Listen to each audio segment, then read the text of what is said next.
இந்த பல்வேறு துறைகள் எதற்காக இப்ப பயன்படுத்தப்படுகிறதுன்னு சொன்னா, ஆ, எதிர்த்து குரல் எழுப்புபவர்களுக்கு ஒரு பயத்தை உருவாக்குவதற்கான ஆ, ஒரு பெரிய சக்தியை கொடுத்து வச்சிருக்கிறார். ஓகே.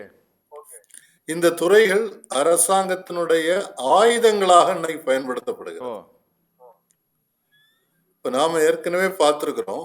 ஆ, நிறைய கேஸ்ல ஆ, இந்த மாதிரி சிபிஐ, ஐடி இவங்கெல்லாம் கைது செய்யப்பட்டவர்கள்.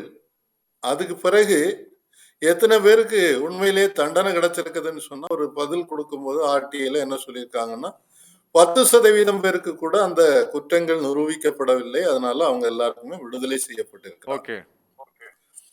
இப்போ இந்த வருமான வரி சட்டத்தினுடைய 247வது ஷரத்துல கொண்டு வந்திருக்கக்கூடிய அதிகாரம் என்பது, நீங்க வருமான வரித்துறை நினைத்தால் அவங்க நீங்க ஏற்கனவே சொன்ன மாதிரி போய் ஒரு வீட்டில் ரெய்டுக்கு போகலாம், அங்கே இருக்கக்கூடிய பொருட்களை எடுக்கலாம், பார்க்கலாம், அதெல்லாம் இருக்குது.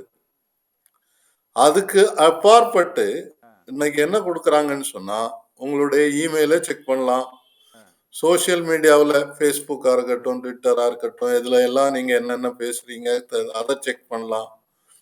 உங்க மொபைலில் இருக்கக்கூடிய கம்யூனிகேஷன் எல்லாம் பார்க்கலாம்.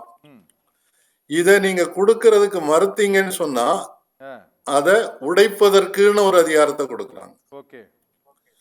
அந்த பாஸ்வேர்டு என்கிட்ட இருக்கு.